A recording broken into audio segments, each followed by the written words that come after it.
Hello, everybody. This is Bill, Don, Chris, Marty, Jim, and we are coming to you we're from a new location. We're in the midst of remodeling, setup, whatever you want to call it. That's why we're using a laptop today versus the actual cameras.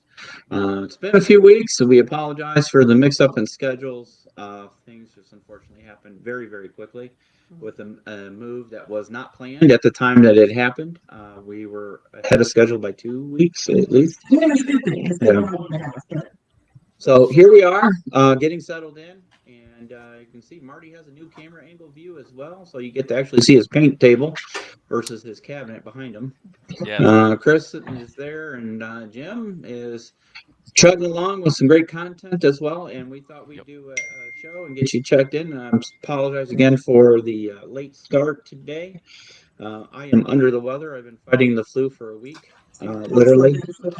So this thing's just not clicking like they normally do. So, um, well, let me fix the mic because I guess it's the sound echo canceling thing. Hold on a minute, guys. Ba-ba-bum. Take that off.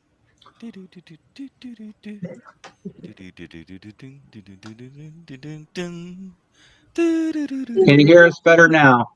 That sounds How's a little that? better. A little Yeah. bit, yeah. Okay. All right. Once you start talking, we'll see if it cuts in and out. Yeah. Hey, Benny.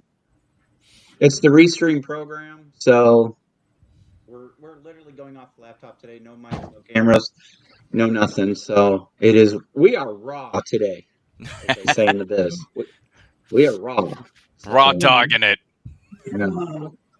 So Just took a sharp turn. anyways, we got some catching up to do and some other things. Chris, why don't you start us off? What's going on in your world of wargaming hobbies? Last weekend, Marty and I helped out with Holy Wars up Yep. at the Sheridan, Lyle, Naperville. Which is It in was- Warrenville, oddly enough. No, it was a good time was had by all, except for the raffle. It sucked this year. Did you? The raffle did you not didn't win suck. anything? Yeah, I it's was gotta going to say- say My numbers, I didn't get I mean, nothing. I mean, nothing. I Rats. got a little something. You Yeah. me? Very nice. Maybe I got spoiled the first year when I won a bunch of stuff, but You donated to a good cause, Chris. It's- That's it what was. you did. It was. It's all for charity. Yeah. And I keep saying I'm charity. Heston else? House begs to differ. Yeah, I know. Before that, I had to do a little hobbying for the event. Burned in some spoons that they give out for one of the awards. Nice. And other than that, just been hobbying and painting. Very cool. Marty? Well, my schedule's kind of out of control, so I get in what I can. I have completed my Death Ray Designs Shanty Village, so I can use that for all my modern stuff. I still want to tweak it some more, but it's done. I could throw it on the table and play it now. Awesome. Death Ray Designs makes MDF terrain, and the Shanty Village I like, but in order to make it that much better, instead of just painting the terrain, I put corrugated cardboard over it to make it look like it was because they're all corrugated tin looking buildings. Mhm. So I put that all over them, got it painted up, got a basic weather job on it and rusted it out and whatnot. So pretty happy with that. That's cool. I'm looking forward to Awesome. maybe I'll run some new edition of Battle Space on there or something. I haven't done that yet, which There you go. overdue for doing. And then let's see what else I do. I did some Age of Sigmar guys. I did 4 kind of generic militia dudes for in country. You've also been helping Fred get his wardrobe on. Yeah, Fred's got a body now, so Wow. it's hold on, my tape's coming apart. So so Fred has a whole ass body. That's cool. I I think I'm gonna try like a combination of milliput and green stuff to skin him, so I can put the tree bark kind of texture into it. Yep. So yeah, that's about Awesome. it. Other than that, trying to I'm gonna try and clean up my space because if you look at the desk behind me, it's trashed, and that is reflective of the entire rest of the room. So trying Hey, well, trying to we don't reorganize. see, we don't see. That's how I'm this works. trying to, but full transparency for all you hobbyists out there, and you're like, oh, I see all of these super pristine places where dudes on YouTube are working. Yeah, it's not No, my they space. don't. Yeah. So but I'm horrible about I pull a paint out and I don't put it back like ever. You want me to move this cardboard shield back here? Spoiler alert, you don't want me to move this cardboard shield back here. Maybe I should invest in one of those. It's screening a lot of dispersed units. I'll just put it that way.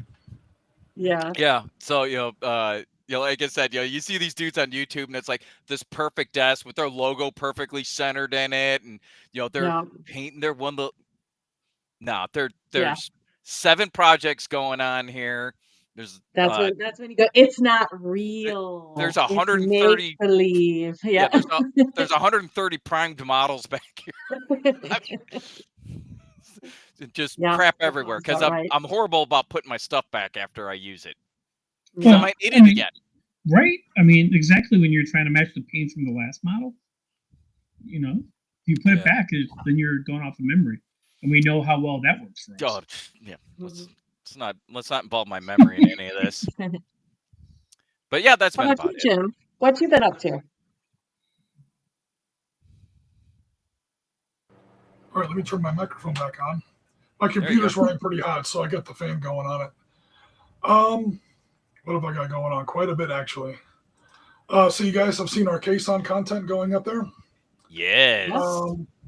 Yeah, remember when we used to do like wargaming, and remember when we used to do modern wargaming? So I wanted to do at least a little bit of modern content, like they say, dance with the girl that bring you, or bring you, whatever. So before we jump back into a lot of World War II, because spoiler alert, we're jumping back into World War II. 80th anniversary of Iwo Jima is coming up. We wanted to do at least a little bit of modern content, so we did some of the hill fights outside of Kason. April and May of 1967, Hill 861 and Hill 881, for those who are familiar. If you're not, check out our video, and you'll see that it's up there.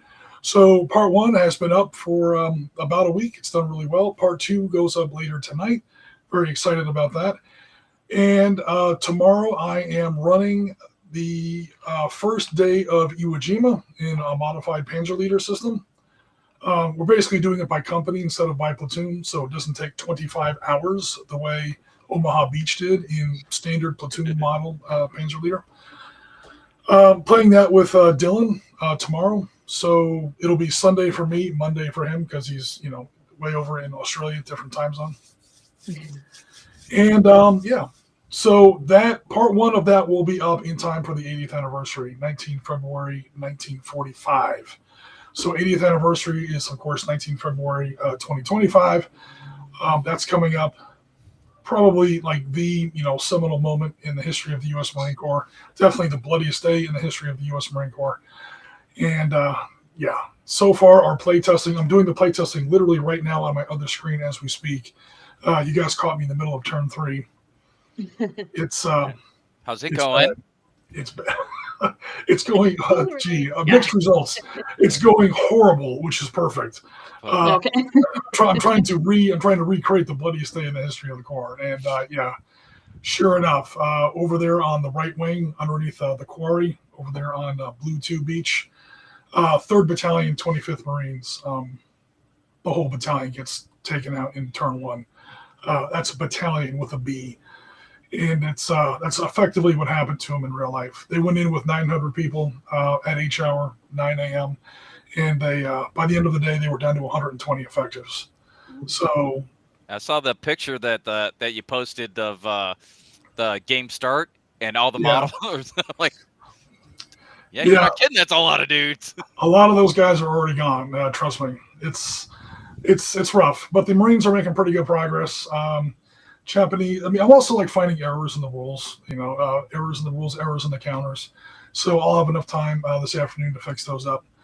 So we run it nice and smooth tomorrow, and then that leaves me a week to actually get the video put together, and I'll go up next Sunday. I think that's the 16th is next Sunday. Does that make sense? Yeah. Next Sunday is the 16th, so that'll be up in time for the 19th anniversary, and then part 2 will go up after that on I think it's going to be the 23rd.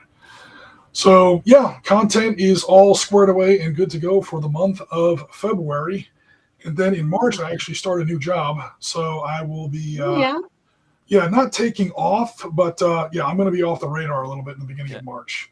So I handled most of January, all of February, and then I'm going to be a little off the radar in the beginning part of March.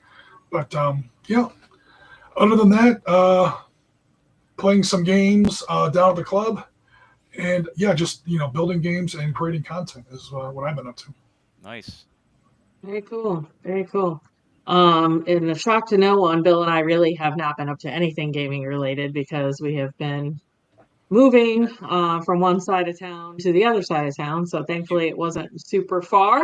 You're building a whole new gaming area. We are, yes, setting up. You can see behind me is kind of a mess. And more shelves just got delivered while we started the show here.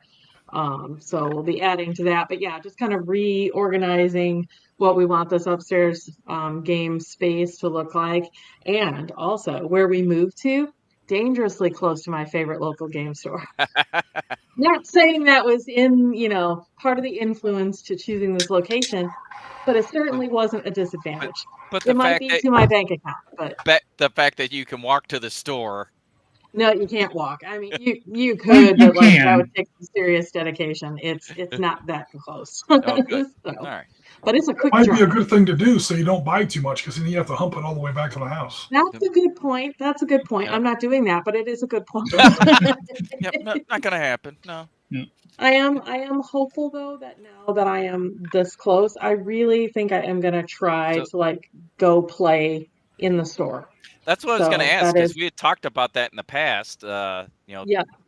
So, yeah. Yep. I would like to try to get there and try to do. I would really like to see if I can get into Commander Pod there. But I also would like to play some Lorcana because nobody else really seems to like the game here besides me. So that's the Disney one. Yep. But we'll see. Did something just drop this weekend?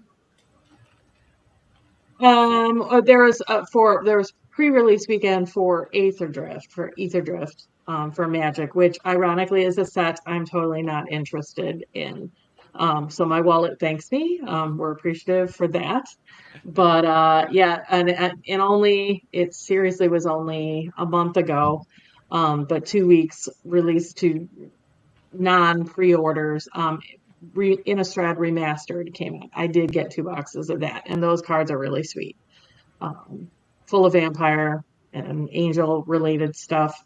So that honestly is the only game related thing I have done. Last night I went through the cards that I had gotten and made some adjustments to my Soldiers and Angels commander deck with some of the new stuff because I got some kick-ass angels in that. No big deal. Kick-ass angels. Kick-ass angels. Yeah. So Strahd, that's from Curse of Strahd? I have no idea. It's Innistrad. It's one word. Okay. I don't know.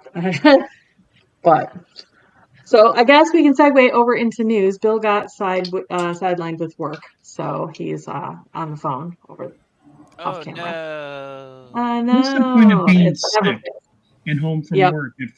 They never stop calling. So Marty, what you got going on in the news? Let's hear the news. Whatever it is. Dun, dun, dun, dun. So just a couple of tidbits. I haven't done this in a while, and also I didn't want to if you let me go, I can just spew all of everything that's happened, and then it's just me rehashing what the world's history here, and we've got Jim to do that for us on the war side of things. You don't need me doing it on the news side of things. It's not the point, but kind of to Jim's point earlier, talking about moderns. The first thing I have is about In Country. So In Country from Enemy Spotted Studios is a game that we discovered 3 years ago now. I think so. I think so. I think it came out about 3 years ago. We're they're friends of the channel. Chris and I enjoy the game. I just painted up 4 more dudes for it, and that's one of the things that my other hobby project, my little shanty town, is going to be for.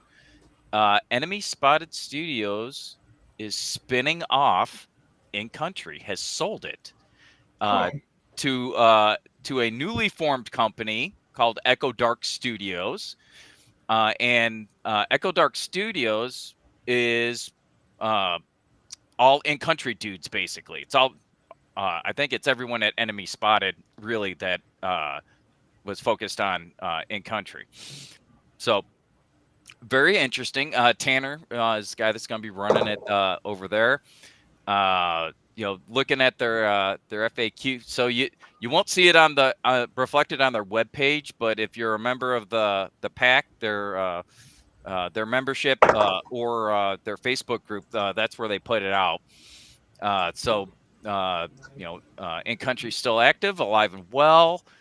Echo Dark is taking over it. Echo Dark Studios, is taking over it, and they seem super pumped.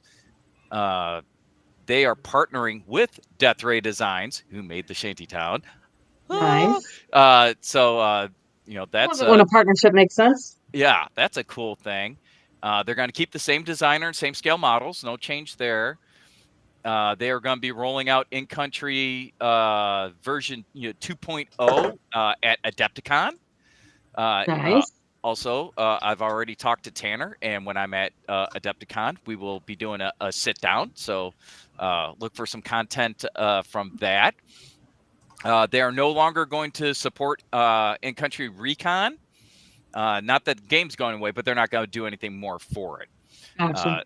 They think that that's complete, and they want to focus more on their new version of In Country. So I've got version 1 of In Country. I've got Recon. I enjoy both of them. Matter of fact, I have a board build going on for it as well.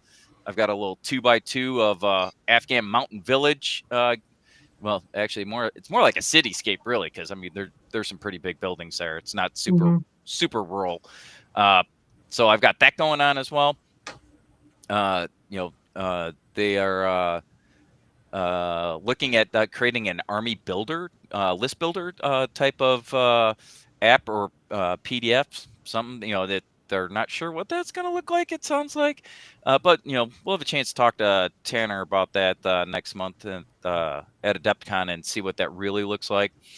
They are still doing distribution in the EU and are working on an Australian distributor if people are concerned about that.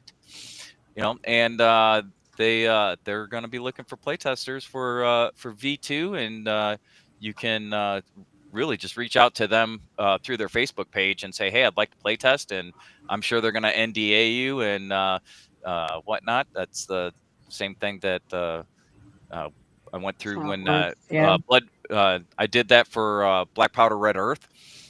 So I'm sure that it'll be something like that, and they'll send you the draft rules and whatnot. So it'll be interesting to see how that turns out. I think. Cool. Do we know why this went on? Like, I'm assuming it was to give some separation between In Country and Blackout, maybe. That's my guess, because Blackout is really taken off. Is it? Yeah. Yeah. So, that I think instead of being 2 divisions of the same company, they just decide to spin off In Country by itself. I think it makes a lot of sense, actually, because I know interchangeably when we've talked about stuff before, like there was always like I called them the In Country guys, even though they had the Blackout game also, and even though it was Enemy Spotted Studios. So it's like sometimes just having that line in the sand helps. So. Yeah, and Enemy Spotted Studios started off. They had a couple of games. They had Kill Wager and something else, which were kind of blackoutish, but not mech based. But really, they were miniature designers, and then they had some games for their miniatures, and then have grown from that. Turns out that they've gotten into making their own games and all the stuff to support it. One of the things that I had liked is that you had the ability to get STL models from them. I don't know if that's going to continue.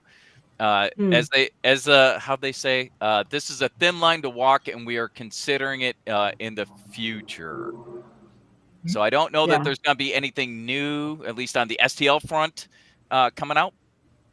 So I don't know. Well, like I said, give us 6 weeks, and we're going to talk to Tanner, the guy that's running the show, and we'll find out all those things.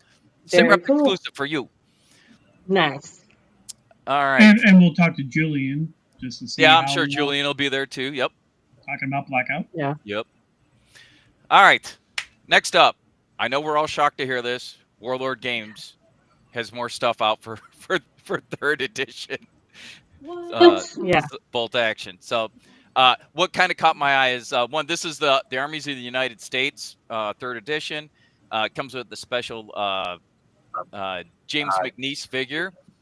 James McNeese, lovingly known as Jake McNasty. If you are familiar with the movie The Dirty Dozen, that was based off of McNasty's group, the Filthy 13. So, there's a lot of cool history there. What is it? $40, I think, for the book. Hold on, what did I say here? Yep, $40 USD. So you get the rule book for $40, and it's got infantry, artillery, vehicles. It's 112 pages color. I mean, if you're familiar with Warlord games, the quality of books that they produce. So we expect that's going to look lovely. So if you're putting your U.S. forces together for Bolt Action 3rd edition, your book is out, and it's $40. And then, of course, because Warlord Games is Warlord Games, and I won't break it all down because it's a billion things, every model that you could want under the sun is available, and you can spend as much as you want to, as much as Bill will spend. I can't afford to spend as much as Bill will spend. Yeah. Bill, if you need another mortgage, Warlord's got you covered. Look, you've got a new scale. That's a broad range of money right there. That's a broad number. Yeah. I mean, in true Warlord fashion, you want to go all in, they've got the all in package for I'll you. hook you up. Speaking of all in, there's a Kickstarter coming up from Firelock Games, the makers of Blood and Plunder and a bunch of other games. But the new one is Blood and Bayonets, and this is set during the Peninsular Campaign of the Napoleonic Wars. So if you were into Napoleonic battles, turns out Firelock Games has finally progressed their history up to it because they started before it. So let's see, you can command French, British, Portuguese, or Spanish in skirmish level battles at land and sea. Says the game consists of 40 to 60 28 millimeter miniatures per player for land engagements, or a force of one or more small ships for naval encounters. So they've got Blood and Valor, Blood and Steel, Blood and Crowns, Blood and Plunder. So as again, they're progressing through the timeline, so to speak. It's got the rules and the force lists that you need to play, and being a Kickstarter, of course, there's different tiers. So tier 1 for it's the digital rule book and some digital player aids, counters, and that type of stuff is $25. All the way up to $175 for their all-in package, and then of course there's commercial licenses as well. But I figured, if anybody owns a game store, you can buy these 10 at a time, and I don't remember the price on it because I'm not a game store owner, stockist person. But for your average wargamer, if you want one of those, $175 for the whole shooting match, which not horrible, I guess. When you look at starter kits. And then my last little tidbit, our good friend Forrest over at Knuckle Duster. He's got a new release, and it's called the Untamed. It's 4 metal figures, as it says, ready to take on the Generalissimo and his federalities. So some nice looking dudes there.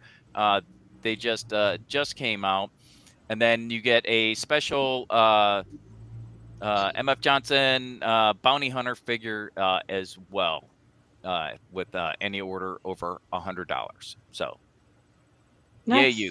Forrest is a very prolific figure designer and producer. He's got a lot of great stuff. If you've ever, you guys have seen him at conventions, and you look at his rack, and it's huge, and they're all, I mean, like every slot is a different figure. It's Yep. not like the same one. Like this whole row is one dude. I mean, every single one of those sticks is different. He's got a Just the ton of nicest stuff. guy and super talented. Oh my God, he is. He is so awesome to just hang out and talk with. And if you're interested in his game, he will give you the 5-minute demo right there. If you just want to hang out and talk about westerns and whatnot, he'll do that too. I mean, just an awesome dude. This year might be the year I get the board game. Yeah. So anywho, that's Very the cool. news. That was the news. I know, Jim, you've been holding a question at bay here. Ben had a question in the chat. Yeah, I was going to answer a question from Ben. So Ben's asking about in this Iwo Jima game how we're going to handle stacking and how the escalation from platoon to company scale units is going to affect stacking. I've done the math, I've done the research, I've done the measurements. Trying to apply Panzer Leader stacking rules or any kind of European conventional battlefield force geometries to the landing beaches at Iwo Jima is an exercise in absurdity. So in the first wave, like within the first 20 minutes, Marines landed 8 battalions into a beach at 3,500 yards across. So there were 8 total beaches, actually 7. There were 7 beaches, and again 8 battalions landing in there. So each Marine company has 4 platoons. It's a 4 platoon per company structure. A little bit bigger than the Army, and each battalion has 4 companies. So you're talking about 16 counters per battalion, and that's not including the Amtraks that carried it in. I know Flags of Our Fathers and letters from Iwo Jima show the Amtraks heading back out to sea as soon as they dump the Marines off on the beach. That isn't exactly accurate. One of the few things those movies get wrong. So now you're talking about even more. And these battalions were landing on beaches only 500 yards across. Again, there were 7 beaches and 8 battalions. So you sit down. I'll cut to the end. You do the math. You come up with at least 9 Panzer Leader platoons in a hex minimum. That's before you start adding on Amtraks.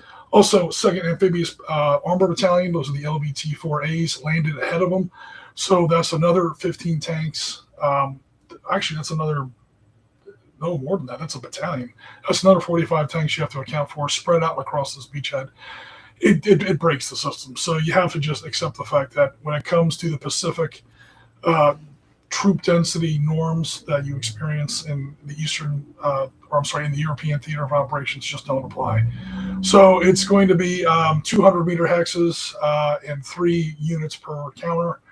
3 units per hex, but these are going to be companies rather than platoons. I know that's way out of whack, but again, the history doesn't lie. That's just how packed these guys were jammed into that beach, which is going to show just how this is why Kiribarashi made the decision not to contest the Marines at the water's edge, let them land, let them get jammed into these tiny little beach zones, and then just open fire on them from elevated positions on both sides of the beach. Everyone knows about Suribachi, of course. Suribachi gets all the press, but the rock quarry on the right wing, just above 3rd Battalion, 25th Marines, is the one that really does the damage. And in our play testing, we've seen that's already bearing out. So hopefully that answers the question. It's going to be a mess, and intentionally so. The first day of Iwo Jima, outpaces Omaha as far as casualties go easily. It outpaces the other 4 invasion beaches at Normandy combined. It's a bad one. Amphibious warfare in the Pacific just completely blows European. I mean, Normandy notwithstanding, just completely blows the European theater out of the water. No pun intended. So hopefully that answers the question. Short version, we're going to company level. Stacking is going to be about the same because, the stacking limits are just completely out of whack. There's no way to square that circle in Panzer-Leader mechanics. At the same time, we have confirmed sources that show how many Marines were in how big of a frontage in X amount of time. You cube that data together, and it just doesn't work. So at the same time, it did happen. So we just, long story short, take your first shot. We have to change the rules of the game. Sorry, I was looking at my shot glass. I'm like, I can't reach it. Oh, sorry. It's right over there, though, on top of my paint rack. Nice. Yeah, so when it comes to our Panzer-Leader, actually any of our games, really, miniature games too, but especially our Hex and Counter games, we really do the research. And we see this is how it was. And we know to the best of our ability what the facts were and what the time scales were, what the ranges were, and we apply that. We convert it into our game language as best we can.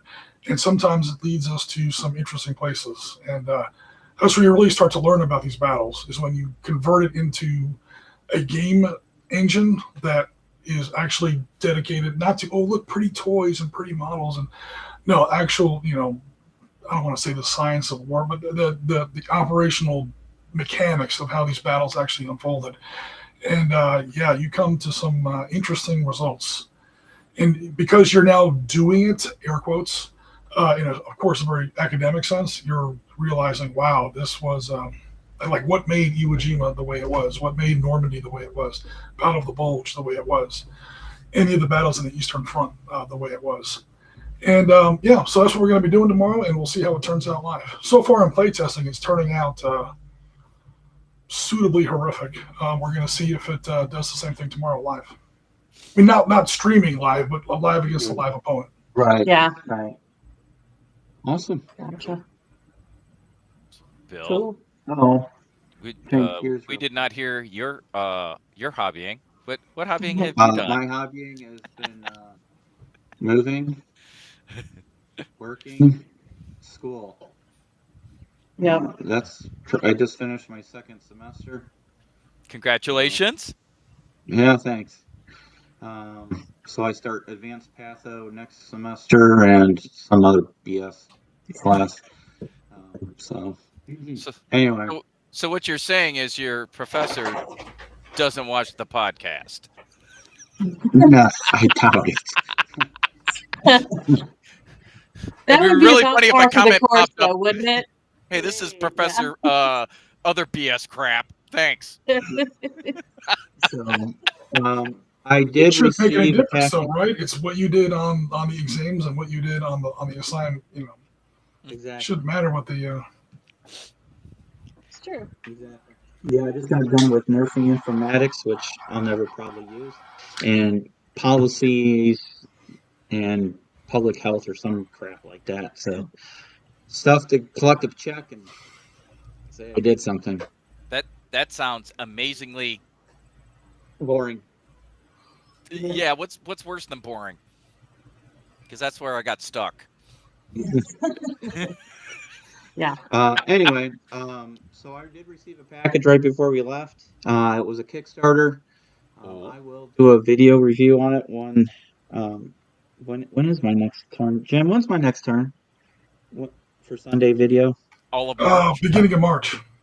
Beginning of March? Yep. Wow. Okay, I'll have several videos done by then. So I've got February covered. Okay. All right, brother. It wasn't my choice. It wasn't really my choice, but I was like, I kind of lost track of I guess I forgot how short February was. That's true. I promised the community. I promised the community that we would do modern content again before we went back into World War II, and February 19th is right here, and we're not missing the 80th anniversary of Iwo Jima. So, Keisan was kind of done in a hurry. Part 2 of Keisan goes up this week, actually tomorrow, and then part 1 and 2 of Iwo Jima will be whatever that is, the 16th and the 23rd. Perfect. All right, sounds good. Well, when it's my turn, I'll have a video review of the Ninjon wet palette from, I don't know, the people that make that fancy lamp. Game I can't remember. Game Envy, isn't it? Yeah, Game MD. Yeah. So What do we call I'll that? let you know if it was worth the money I spent for a wet palette. What do they call that? It starts with an EX. The exemplar palette. Yeah. I don't have the Ninjon version, but I have Yeah.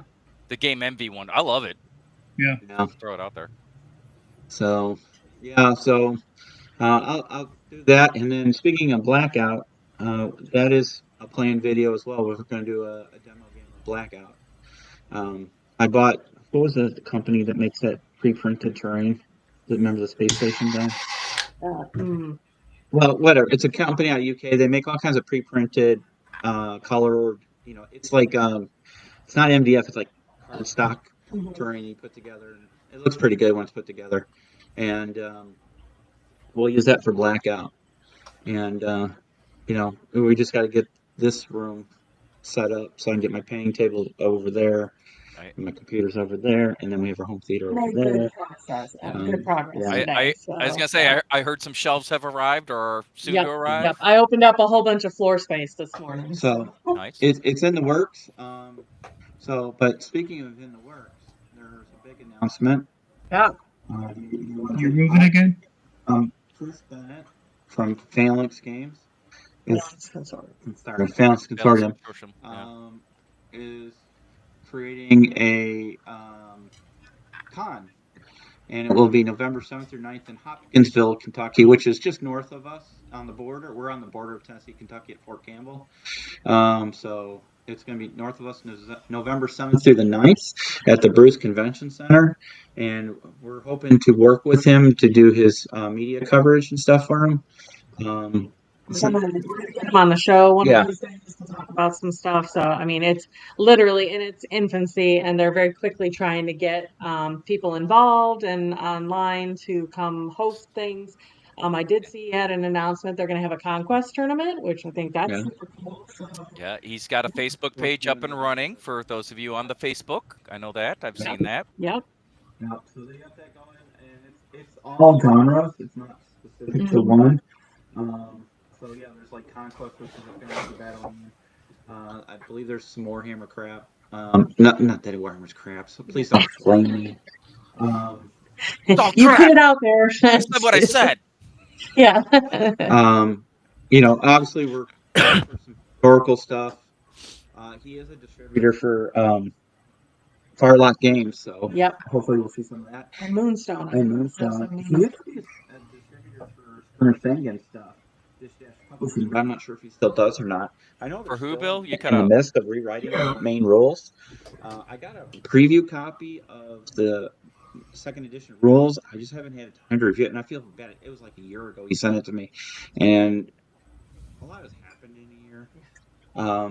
Hey, Bill, real quick. What's this game you're talking about? This last one? You cut. Sangan? Oh, Skirmish. Okay. Okay. Yeah. You cut out. We couldn't hear what game you were talking about. Yeah. Skirmish Sangan, he's producing second edition rules, and he sent me an advanced copy to review. Has he gotten that far? Nice.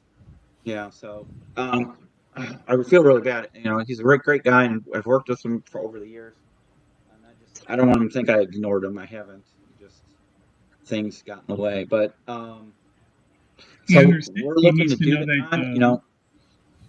You're ignoring everybody because of work and moving and everything else. So you have no choice. You're mumbling, Chris. He said you ignore everyone because you got a life. Yeah, that's true. That's pretty much true. That's how I can spend the money to buy all the other shit.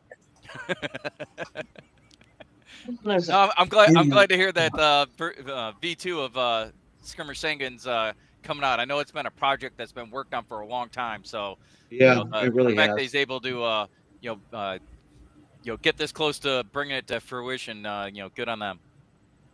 Yep. I'm waiting on what's the Warlord game?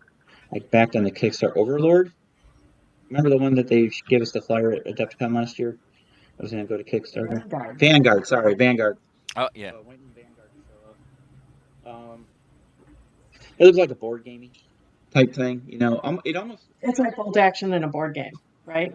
it's almost to me again, and I'm just going off appearances. I have not played. I guess you can play a demo on Tabletop Simulator. Um, Reminds me of Axis and Allies ish type game. Is Vanguard the combined arms one? No, that's the other one. Okay. Vanguard is literally like a board game. So we'll see what happens there.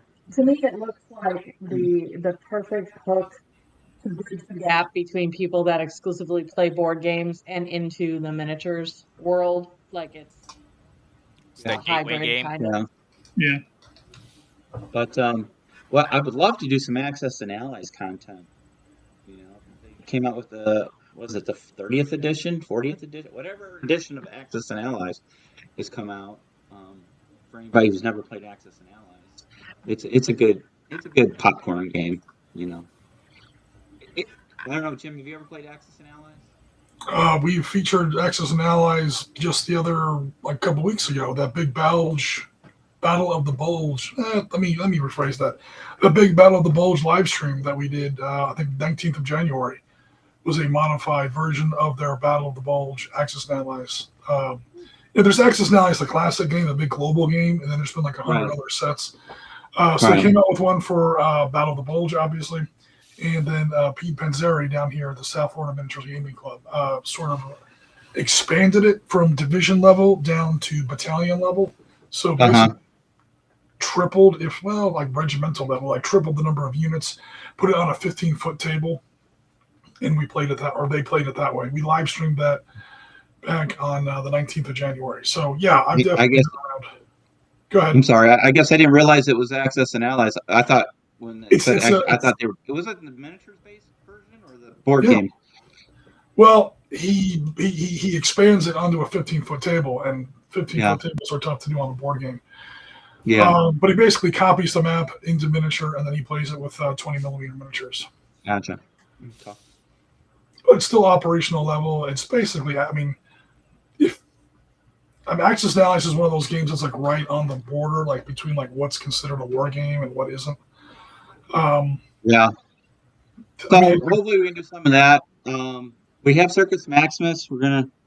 I got the files to do it in 3D, so we're gonna print it up in 3D. I'm not gonna ask because I already know you haven't done your homework. What's that? I know I'm not gonna ask because I already know you haven't done your homework as far as Circus Maximus goes. When you get a chance, and I know you're super busy, please watch Those Who Are About to Die. Yep. Yes. It's right on Peacock. When I know I'm pestering you a lot about it, but once you do, you'll be glad I did. Okay. So yeah. So I got NashCon in my head. FanLexCon. So it's brand new, inaugural year.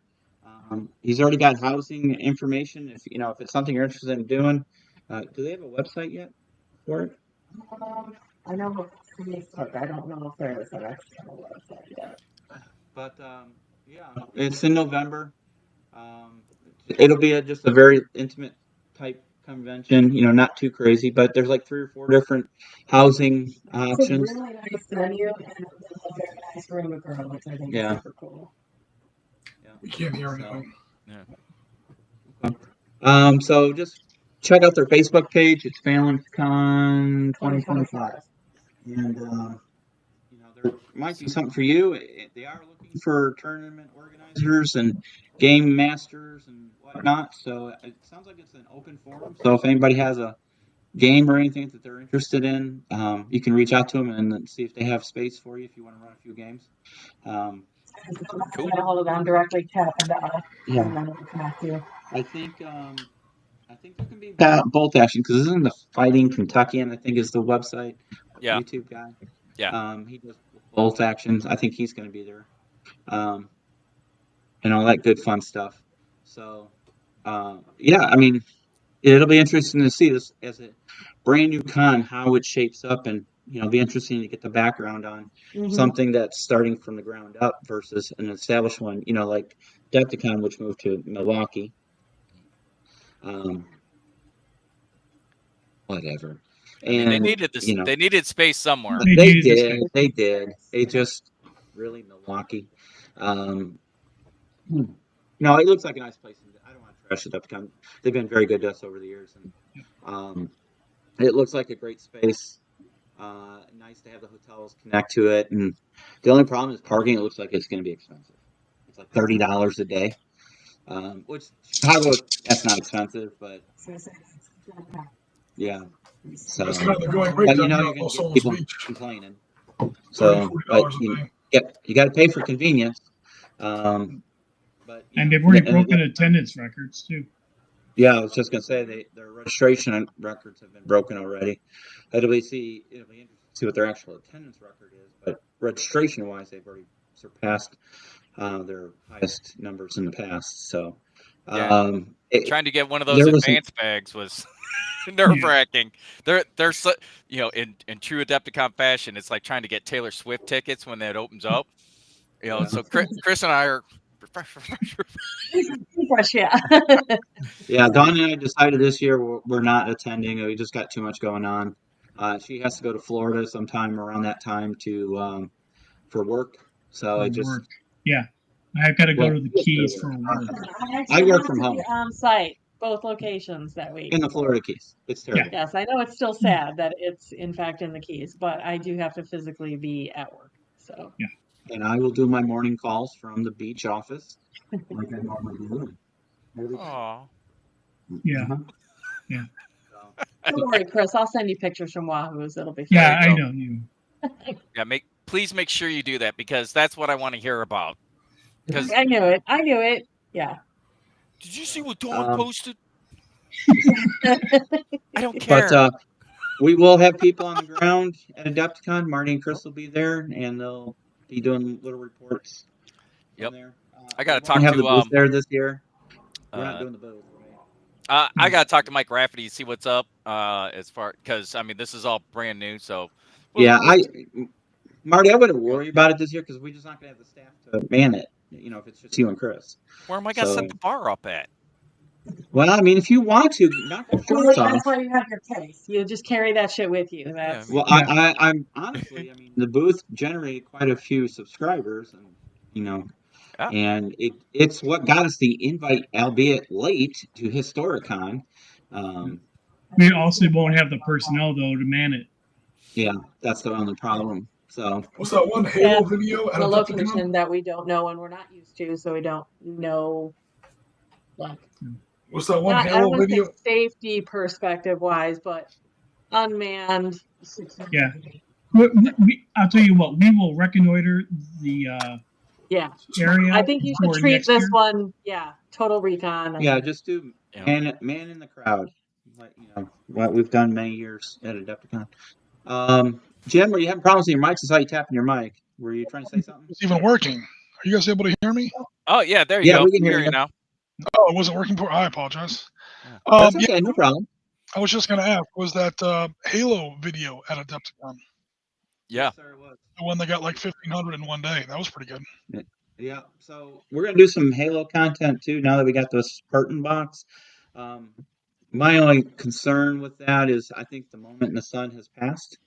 It's exciting when something like that is announced and gets first peek, but now I see something. They've already announced an additional. Yeah. So they've we started Other Realms. We have to do something with it. Yep. So we will. I mean, I'm not discluding. I'm just saying that, that's the problem for anybody out there that's thinking about doing some kind of YouTube channel, blog for wargaming. If you are not doing one exclusive game, i.e., let's say 40K, because it's probably the most popular one out there if you pull up YouTube metrics, and you're just a general news type unit like we are, I said unit, you're always looking for the next best. You can never really concentrate. I mean, Jim's very good about concentrating. He can concentrate on what he needs to do, but for like Dawn and I and whatever, we're always going to grab what's the next biggest thing, and it's a constant cycle, So you have to come to be fair and honest. I never go chasing the news. Yeah. I mean, my games And came and out that's in fine. yeah. Your realm, your expertise, your pot of gold, whatever you want to say, is the historical. This is what it is. Now I'm going to break it down and make it into a game to make it so you can understand the events and how it played out and the obstacles and all that. So I mean that is your cup of tea, whereas Don and I are more the let's go out and talk to the industry and determine Well, that's what's what I'm saying. the What you guys do is actually more difficult in some ways. yeah. That's what I'm saying. Yeah, no, I agree with that. I'm not trying to say one is any more harder or difficult. It's just different.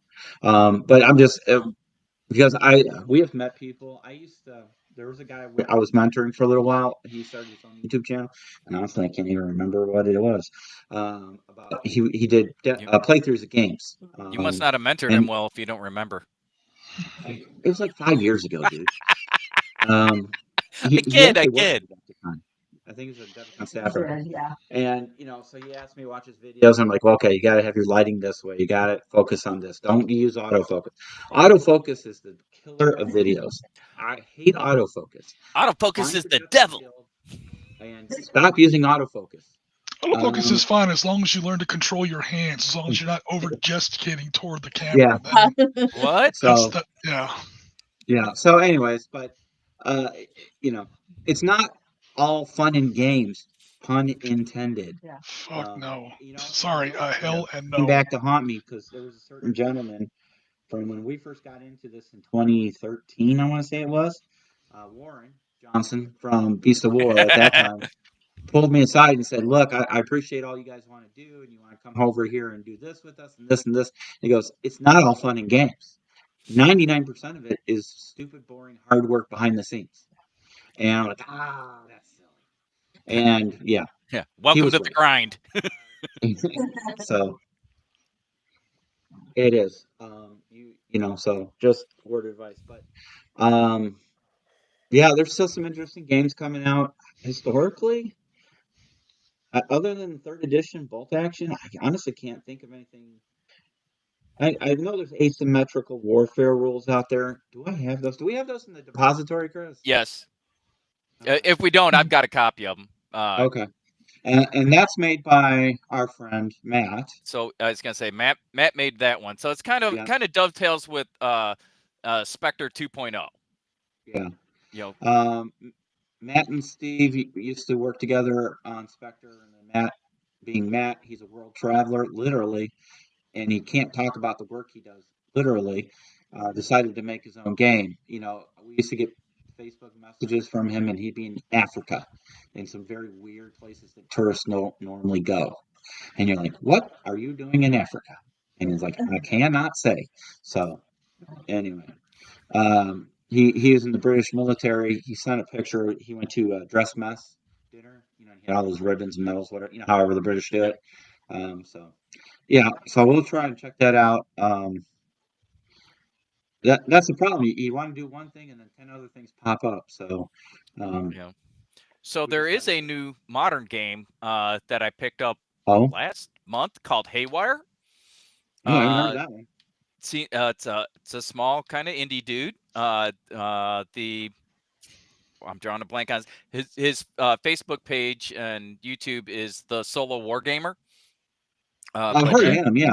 Yeah, so he's got a set of rules called Haywire, and it's modern skirmish level.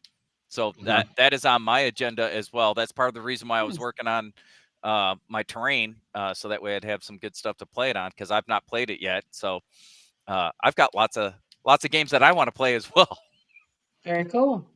Yeah, we were going to get back to Contact Front 2nd edition one of these days. Yes, Jim, we got to definitely do that. Speaking of which, Carl Titterton, the guy that made that, is rebranding his YouTube page and his Facebook page. So he's because he kind of got away from Contact Front, put it under his own name, and now he is going to rebrand that. I don't know if it's going to be Contact Front or what, because he put it out to his community. What should this be? So look for that. Interesting. Yeah, Jim.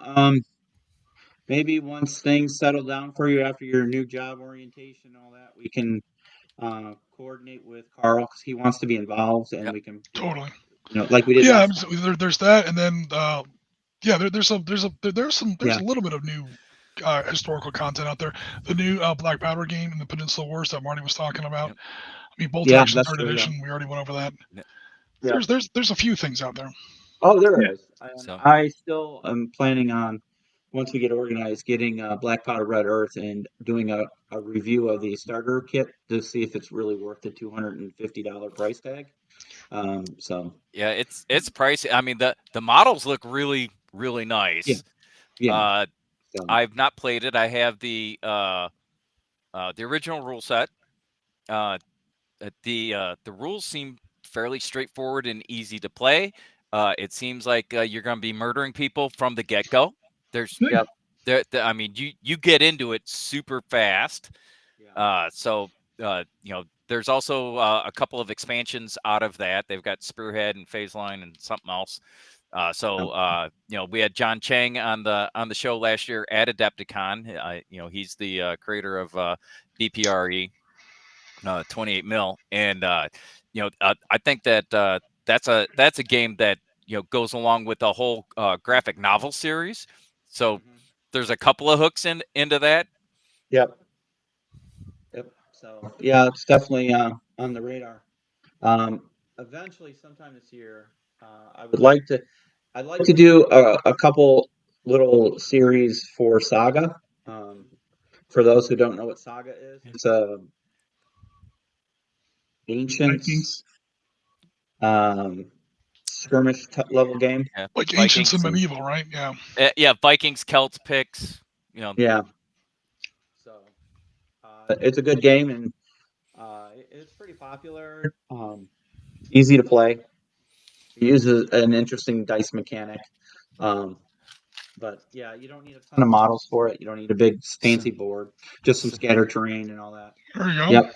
So I've got a little bit of homework to do here, is what you're telling me. So Saga's on. Stack, Marty. I'll just add these to the desk. Yeah, that means I have to get my. I know where it's at, but yeah, I'll get my Ice cream truck. There's an ice cream truck on by our house right now. It's February at your right house now. too, right? It's 74 degrees. Yeah. God, I gotta move. Only today, though. It's been all over the place. It was cold yesterday. Yeah, well, freezing drizzle and snow here. So Yeah. Okay. No, you can keep that shit. But there's I'd like to do some Team Yankee to keep it in the modern or code. Yeah, some people on our Discord were actually asking about Team Yankee, Flames of War, Fate of a Nation. Fate of a Nation. That's what kind of brought it back into my scope, Jim. Yep. I saw the Discord chat about asking about Team Yankee. I would love to take Team Yankee and improve it. And what I mean by that is not make it a parking lot game. Yeah. I know it's hard because you're playing 28 millimeter. Is it? No, it's 15. It's 15. Right? I was going to say the way to do it is just jump down to 6 mil. But I'm ill. Okay, I'm seriously ill. We know that. We've known that for years.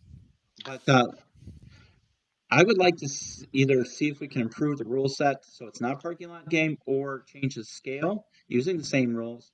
Yeah. Like 6 mil or even 3 mil. Me and my micro scales. I was gonna say, get your micro out.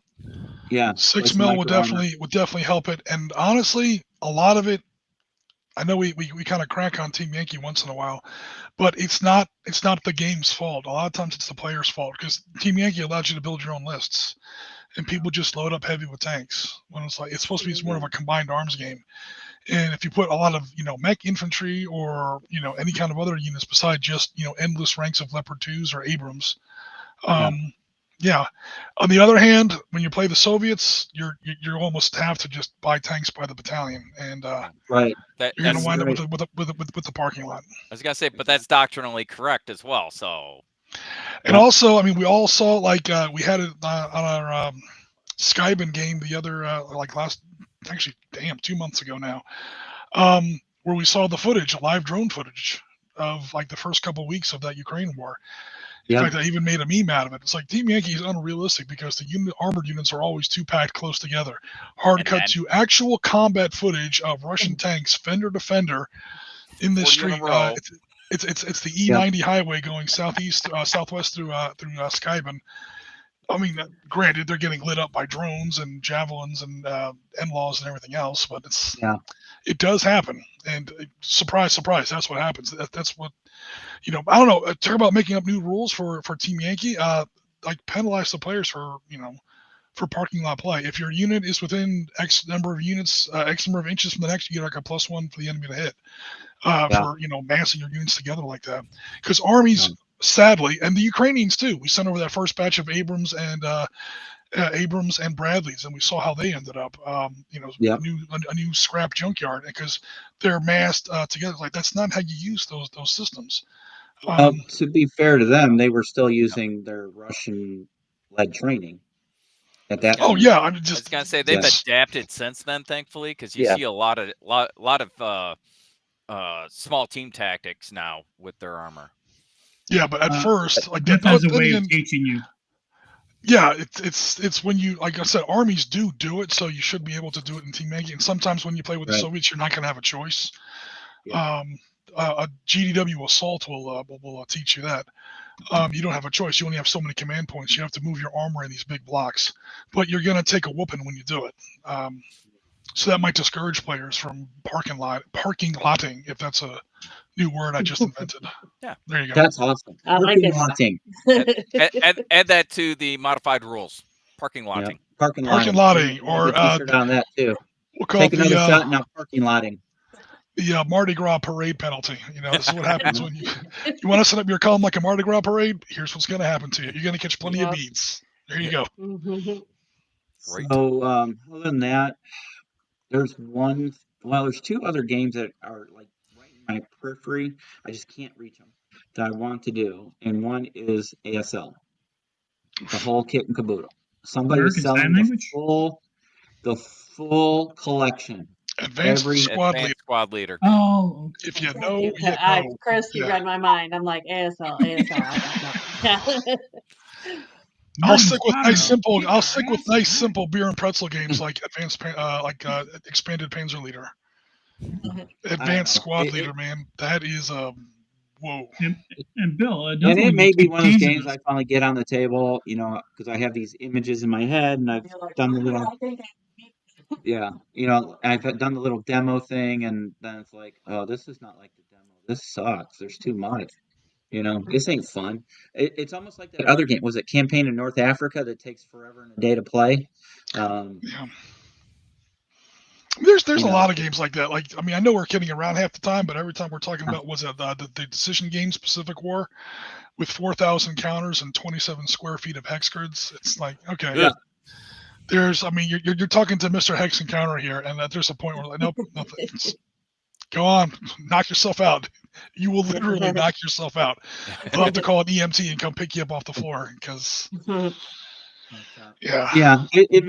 would be interesting to do, and it wouldn't be that complicated, is if we just started getting in Hex Encounter games, whether classic or new ones, and just doing a review. This Hex Encounter game is this. It's on a fun scale, it's this. On a realism scale, it's this. It has this many pieces, I don't know about you, Jim, but I've kind of seen a resurgence in interest in Hex Encounter games. Our Assault review did pretty well. That's an older game. I know we've already talked Valor and Victory to death. Other than that, I should say besides that consideration, for people who love Advanced Squad Leader, but it just is a little too much for them, especially nowadays when everyone's more busy. That's the reason Valor and Victory was created. It was, written by a huge fan of ASL. He even puts this in his designer notes. Barry puts it in his designer's notes. This is a huge thing, but it's just, I can't find players for it anymore. So he boiled it down and he made a more manageable version of Advanced Squad Leader, and that's literally what Valor and Victory is. We've used it a bunch of times on the podcast, on the SITREP podcast. It works okay. Yes, it does. Now, it does sand off some corners. It does round off some edges. There are some things that you can't do in Valor and Victory that you could do in Advanced Squad Leader. But those are the kind of decisions you have to make from a design perspective so that you're not, in this quicksand that is Advanced Squad Leader. So, And Advanced Nope. Squad Leader Nope. isn't that bad. It's just you have to. I know people who play like the whole Tractor Factory in Stalingrad and Advanced Squad Leader, and I'm like, all right, I'll talk to you in 6 months. You know, if you keep it to a nice little skirmish size, it's not bad. I don't want to badmouth Yeah. Advanced Squad Leader. It's one of the most successful war games ever created. No disrespect to some other games that people think are the biggest war game ever. Just not true. But its time was back in the 80s, to be fair. Yep. It's a Yeah. 40-year-old game. And one of the reasons it hasn't really survived into at least not the level that it was, is it's just so much. It really is. Yeah.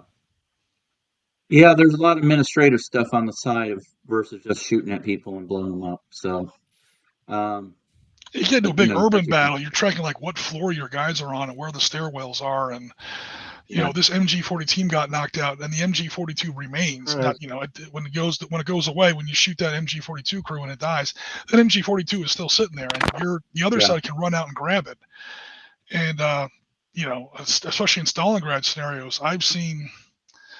You know, a German MG34 crew gets killed, and the Russians want that gun, and they're fighting over that gun like it's the corpse of Leonidas at Thermopylae. They want that gun because a gun that powerful can really make a difference. Another thing, I Bill, like you've hearing been that. I'm teasing like, I us hear about. this goofy music. Cool. Does anybody else have any final thoughts? Yeah, before we wrap another up? thing, Bill, you've been teasing us with is you keep talking about doing Star Trek. Yes, Oh, RPG? Yeah. It's make here it somewhere. so. It's here somewhere. Make it so, Bill. That's all I'm going to say is make it so. I think we'd have a lot of fun because, you know, Chris could be a red shirt. And we'll keep it Well, if we're in simple, TNG era, we just made him the captain of the ship, so I got to be careful when I say that. Yeah, I can be Kenny. They killed Kenny. the red shirt. Can't hear you. Can't hear you. Oh, What? our audio cut out again? Are you? Yeah. Can you hear us? Yeah, we Probably can. because you were banging on the table. Probably. Sorry. Can you hear us now? Yep. Yeah. Sorry. What I was saying was we should make Marty the red shirt, and then we come up with creative and fun ways of killing him off, Hey, and we keep a kill I heard counter. that. Red shirt. What I was saying was that we We'll were name you talking Kenny. before. We were talking before that we were going to play in TNG era, and whoever we make the red shirt is now the captain of the ship. So we got to be careful with throwing around the red That's shirt. true. Yeah. We got to make him a yellow shirt. We got to put him next to Worf, the guy that gets beat up every episode just to prove that the enemy is tough this week. The monster of the week is tough. Why? Because he just threw Worf across the bridge. Yeah. Worf seems to enjoy it. Yeah. So I was gonna say that's in his we wheelhouse. will get to it as soon as we get this room settled in and we are able to do things properly. We'll definitely get it settled in. There'll be some changes from previous format as far as camera work. Dawn and I will have a different camera setup here, and it'll be more of a classic podcast setup where we have mics on the table. We'll just sit around the table, and we'll have a camera pointed at the table, and then obviously you'll still see Marty, Chris, and Jim. And we'll just, you know, wax lyrical, as they say in Ireland, and we'll go from there.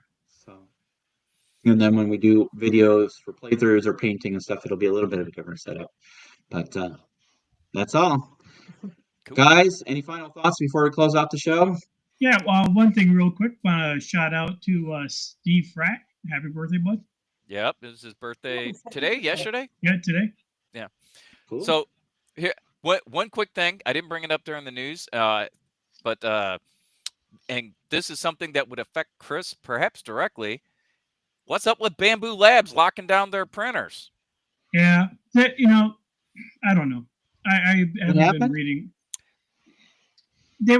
People were taking Bamboo Labs and they were doing a number of things to try to get around some of the limitations. So Bamboo Labs is talking about locking some things down. You know, I don't know. I'm not getting into it and getting all spun up. Gotcha. I'm not trying to run a print farm or anything. And that's Sure. where that's what they're fighting, I think. Gotcha. Makes sense. All right. Well, Marty, we'll expect a full story on that on the next show. No, because it's out of control. I mean, it's for the 3D printing community, it's utter chaos. The battle lines have been drawn.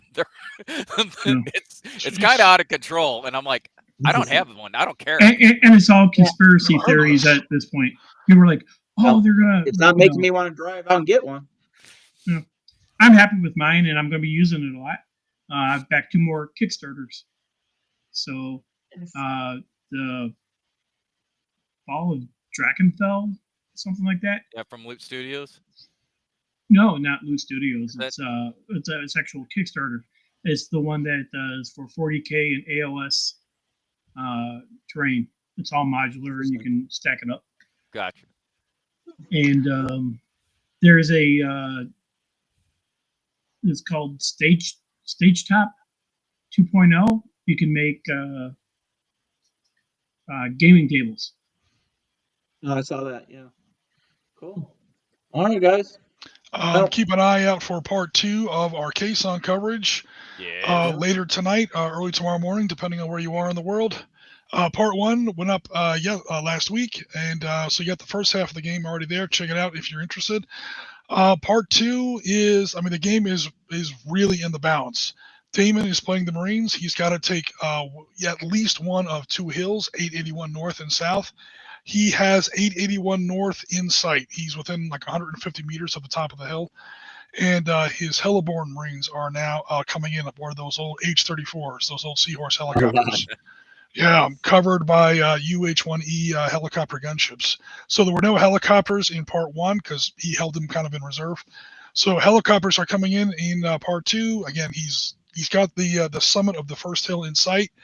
So again, check it out. There are 2 hills in play. He's got to take at least one of them to get a draw. That was the historical result. The Marines could take one and not the other. Mm-hmm. So yeah, 2nd Battalion, 3rd Marines now has the first hill in sight, and he's starting to maneuver toward the 2nd hill. That's 3rd Battalion, 3rd Marines, and we'll see how that turns out. So yeah, check it out to see how that game wraps up. Okay. I promise it's a close one. It has a pretty good helicopter. I'm sorry. Yeah, helicopter sucks me. Yep, there you go. Even old Screaming Mimes, I believe those are the old Screaming Mimes versions, the H-34s.